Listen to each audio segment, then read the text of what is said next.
Welcome to another edition of the Dementia Care Partner Talk Show. Now, here's dementia care expert Teepa and your host, Greg Phelps. Hello and welcome to the Dementia Care Partners podcast. I'm your host, Greg Phelps, and joining me as usual is Teepa Snow. And Teepa, I understand you've been doing a little bit of globetrotting, and knowing you for as long as I have, I know the purpose of your trip was teaching, but you're also a consummate learner. So where did you go? What did you teach? And more importantly, did you come back with something brand new for us? Okay, well, let's start with the easy question, which is where did I go? So we started off in New Melbourne. Well, you'd Close think enough. it was easy. It was where Wimbledon is, New Malden. And we did a skills day, we did a certification for trainer and for consultant.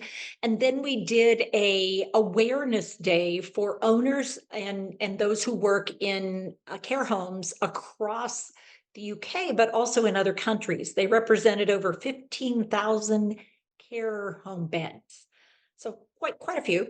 And then we went from there over to Wales and some of our friends over that way. And we did a program at Standardizing, which is a national history museum, a living history museum where they do programs for kids and people living with dementia. They have special programs. Then we did one down at Port Talbot, and then we did another at the university for engagement.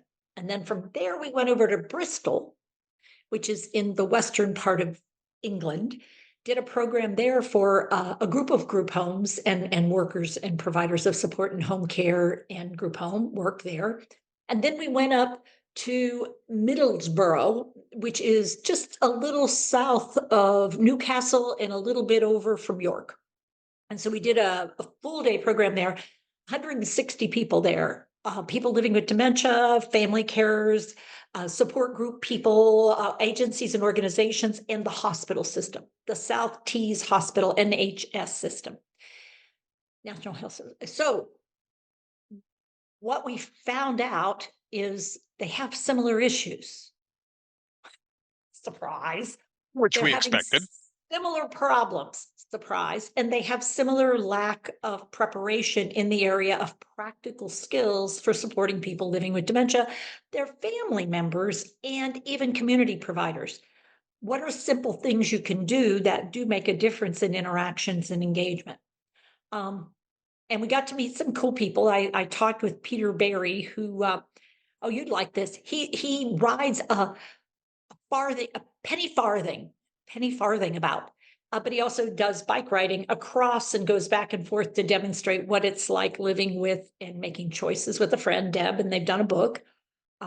And then we talked to someone in Israel while we were in the UK about her journey with her husband who had young onset frontal temporal that nobody she could get up with in Israel knew anything about, until she found the one person in the country that was trained in the States out in California.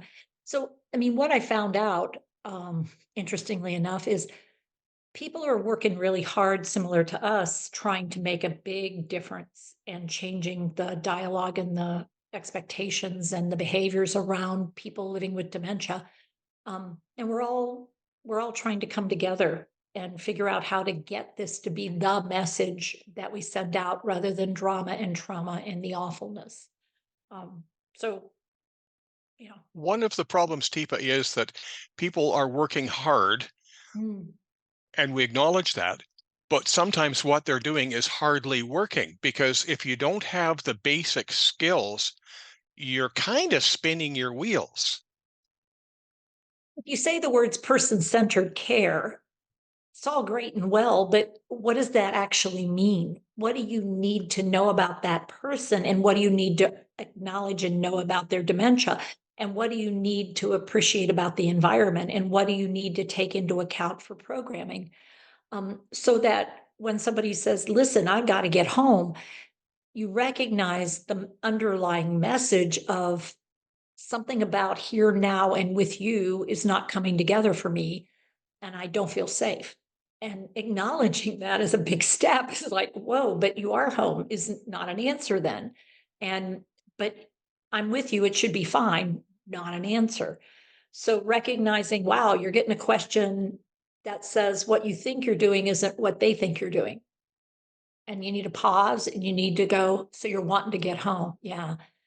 Most people don't know that simple awareness. So how could you move forward if you don't realize what their brain is saying is, I don't feel safe in this place with this person at this time, and something else needs to happen for me to be comfortable. People, I don't have time for all of that. I've got 160 residents. I'm Mm. sorry, I am so busy. I don't have time to stop and chit chat. Yeah, it feels like chit chatting. That's really unfortunate because what it is going to save you time, energy, effort. Because if I'm not getting my needs met as the one person who wants to go home, I'll wait till your back is turned and I'll bet you'll be spending a lot of time looking for me when I slip out the door or when I try to break a window or when I am on the third floor and I'm dangling out the window and you just wish you had listened to me when I said I wanted to go home about an hour ago and then I finally gave up and broke out because and I don't care whether I come back in or not. I mean, and I make it dramatic, but I've been in that situation where we were on the third floor with a head injured patient who said, I'm getting out of here, I'm going home. And people kept saying, it's a locked unit, what could happen? And I walked up on the unit and he was breaking the window and trying to get out of it. And they said, well, there's a screen. And I said, I don't think that's going to stop him. And so it was like, Eric, you want out of here. These people are not listening to you. Tell you what, come on, let's get out of here. And they said, well, you can't take him off the unit.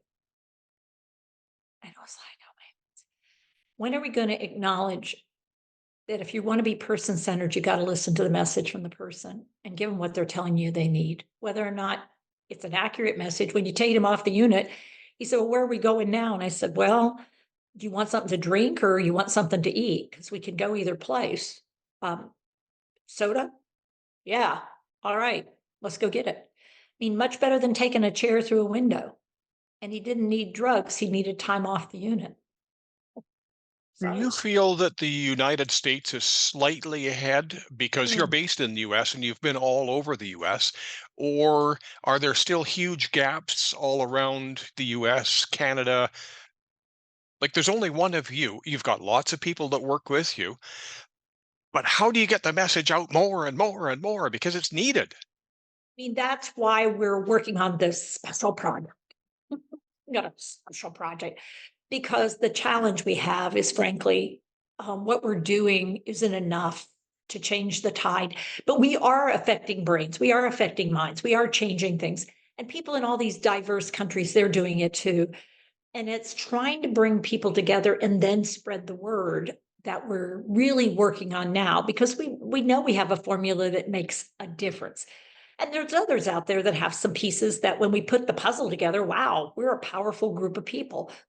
But it's getting connected to everybody out there because it's pockets, it's bits and pockets. And there's a whole ocean of disrespect for people who are living with dementia, for the whole condition of dementia, for the carers of people living with dementia, and for the whole industry. And it's like, well, turning away doesn't solve the problem.